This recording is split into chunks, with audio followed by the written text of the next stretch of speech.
Assalamualaikum warahmatullahi wabarakatuh. Perkenalkan, nama saya Anissa Azatul Zahra. Saya dari kelas 10 akuntansi 1. Pada kesempatan kali ini, saya akan menjelaskan mengenai teks hikayat. Hikayat merupakan karya sastra lama Melayu berbentuk prosa yang berisi cerita, undang-undang, dan silsilah yang bersifat rekaan, keagamaan, historis, biografis, ataupun gabungan dari sifat-sifat tersebut. Hikayat biasanya mengisahkan tentang kehidupan dari keluarga istana, kaum bangsawan, ataupun orang-orang ternama dengan segala kehebatan, kesaktian maupun aksi kepahlawanannya. Hikayat biasanya dibaca untuk pelipur lara, untuk membangkitkan semangat juang, ataupun hanya untuk meramaikan pesta. Ciri-ciri dari teks hikayat yaitu menggunakan bahasa Melayu lama, bersifat istana sentris, yang artinya pusat ceritanya berada di lingkungan istana atau kerajaan. Bersifat prologis, yang artinya banyak cerita di dalam teks hikayat yang sulit diterima oleh akal. Selanjutnya yaitu struktur teks hikayat. Struktur teks hikayat ada 6, yaitu abstraksi, orientasi, komplikasi, resolusi, evaluasi, dan kode. Yang pertama yaitu abstraksi. Abstraksi adalah gambaran awal dari teks hikayat ini. Namun, abstraksi bersifat opsional, yang artinya boleh digunakan dan boleh tidak digunakan. Yang kedua yaitu orientasi.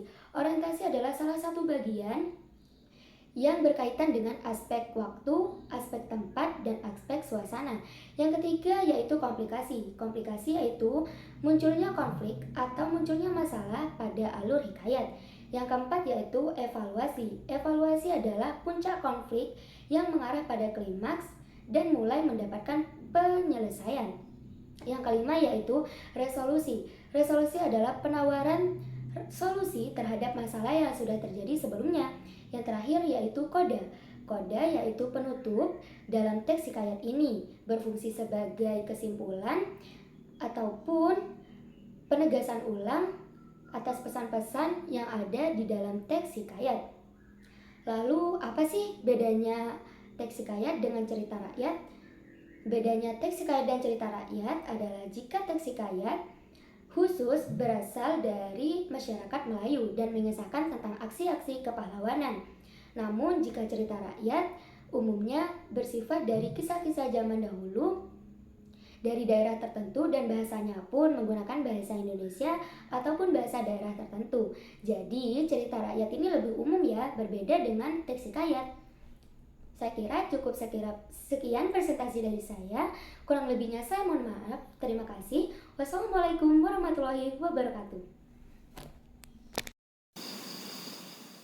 Assalamualaikum warahmatullahi wabarakatuh.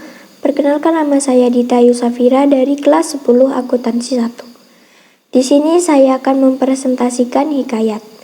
Hikayat diturunkan dari bahasa Arab yang mempunyai arti menceritakan dan melukiskan. Pengertian dari hikayat sendiri adalah karya sastra lama Melayu berbentuk prosa. Prosa sendiri berisi cerita, undang-undang, dan silsilah yang bersifat rekaan atau biografi. Di dalam hikayat ada satu hal yang paling menonjol, yaitu penggunaan kata arkais. Kata arkais adalah kata yang sudah tidak lazim digunakan pada saat ini. Hal ini tentu berbeda dengan bahasa yang digunakan dalam cerita pendek. Contoh dari kata arkais seperti sahdan, sebermula, sahaja, dan hatta. Struktur dari hikayat yaitu abstraksi, orientasi, komplikasi, evakuasi, revolusi, dan koda. Kaidah kebahasaan dalam hikayat setidaknya ada 2 kaidah kebahasaan yang perlu diperhatikan. Yang pertama, konjungsi urutan waktu, dan yang kedua, majas antonomasia.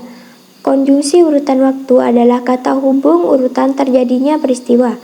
Contohnya yaitu al-kisah, sahdan, dan suatu hari. Majas antonomasia adalah majas yang menonjolkan sifat dalam diri seseorang. Contohnya yaitu si miskin, si kaya, dan si gagah. Karakteristik di dalam hikayah yaitu 1. Hikayah menggunakan kerajaan sebagai latar tempat, waktu, maupun suasana. Biasanya